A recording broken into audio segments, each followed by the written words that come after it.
আসসালামু আলাইকুম। আজকে আপনাদের সামনে আরেকটা রেসিপি নিয়ে এসেছি, মুরগির মাংসর ঝোল আর চিতই পিঠা। আমি একটা বড় সাইজের একটা মুরগি নিয়েছি, এখন কেটে নিব।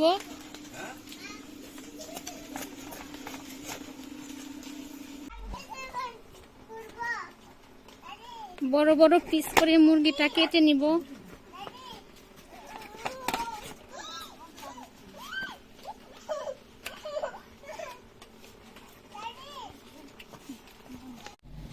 মাংসগুলো কাটা হয়ে গেছে, দেখেন কত বড় বড় পিস করে নিয়েছি। এখন ধুয়ে নিয়ে আসবো, সুন্দর করে ধুয়ে নিয়ে আসবো। ততক্ষণ আপনারা ভিডিওটা দেখতে থাকুন। মাংস ধুয়ে নিয়েছি। এখন মাংস রান্না করার জন্য আমি পেঁয়াজ কুচি, আদা রসুন বাটা, আলু আর চিতই পিঠা বানানোর জন্য চাউলের গুঁড়া নিয়েছি। চুলাটা জ্বালিয়ে নিয়েছি, এখন কড়াইটা বসিয়ে দেবো চুলা।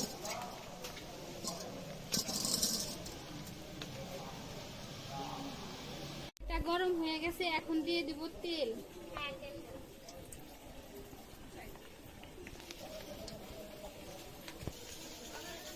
এখন দিয়ে দিব কেটে রাখা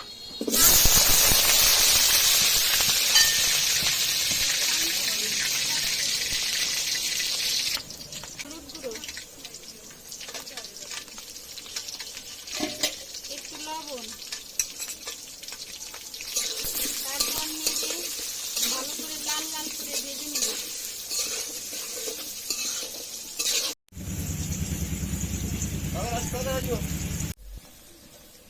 আলুটা ভালো করে ভাজা হয়ে গেছে, এখন নামিয়ে নেব। এখন এই তেলের ভিতরে আর একটু তেল দিয়ে দেব।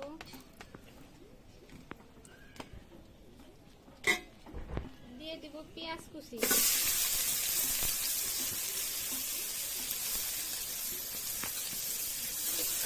পেঁয়াজটা একটু ভালো করে ভেজে নেব।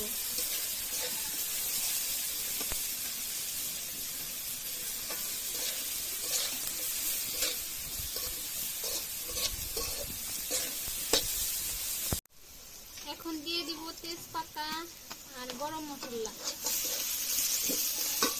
এরপরে দিয়ে দিব আস্তা কাঁচামরিচ আর একটু ভালো করে ভেজে নেব।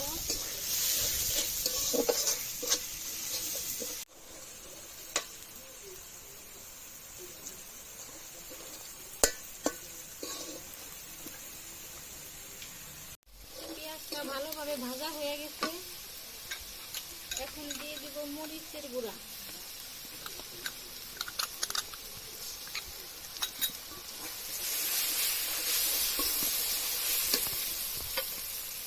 তারপরে দিয়ে দিব বেটে রাখা আদা রসুন বাটা, জিরা বাটা। ভালো করে কষিয়ে নেব।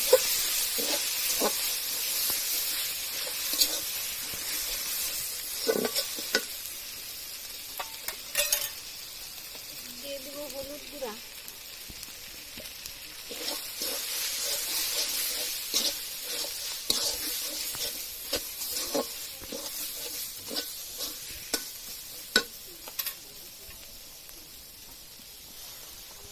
স্বাদ মতো লবণ।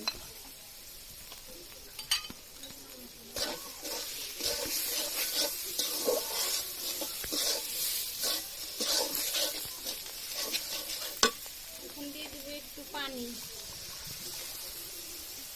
পানি দিয়ে মশলাটা ভালো করে কষিয়ে নেব।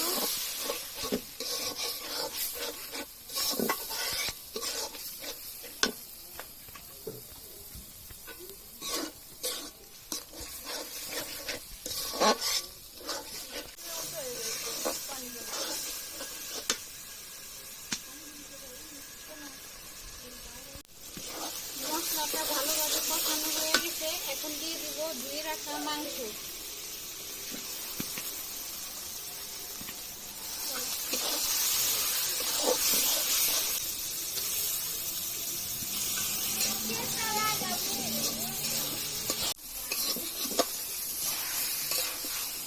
মাংসটা ভালোভাবে কষিয়ে নিব।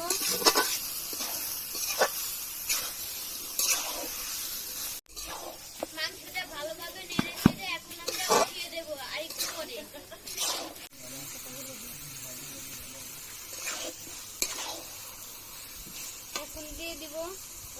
একটু পানি। হ্যাঁ, পানি দাও। এবার ভালো করে নেড়ে চেড়ে একটু করে উঠিয়ে দেবো। এখন ঢাকনা দিয়ে একটু ঢেকে দেব।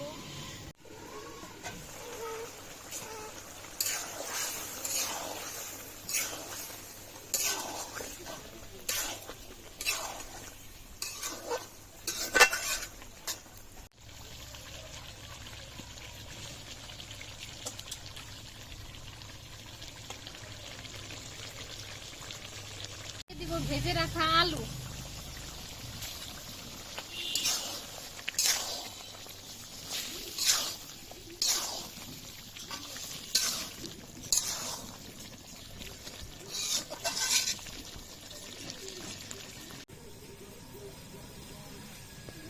মাংসটা ভালোভাবে কষানো হয়ে গেছে, এখন দিয়ে দিব পানি।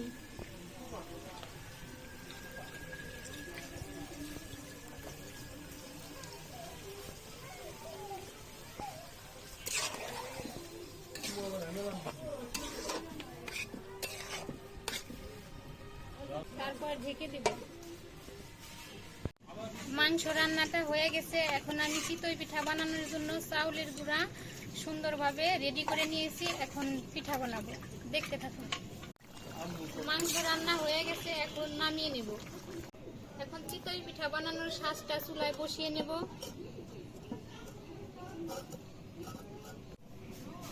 বিসমিল্লাহির রহমানির রহিম।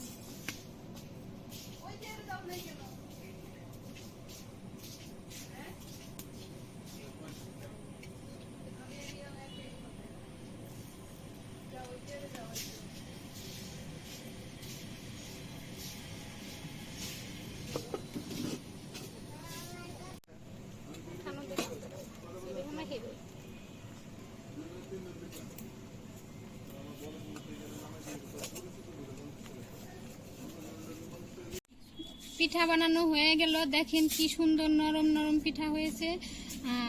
আমার এই রান্না যদি ভালো লাগে সবাই লাইক কমেন্ট করবেন। আর আজকের মতো এই পর্যন্ত শেষ। সবাই সুস্থ থাকবেন, ভালো থাকবেন, আল্লাহ হাফেজ।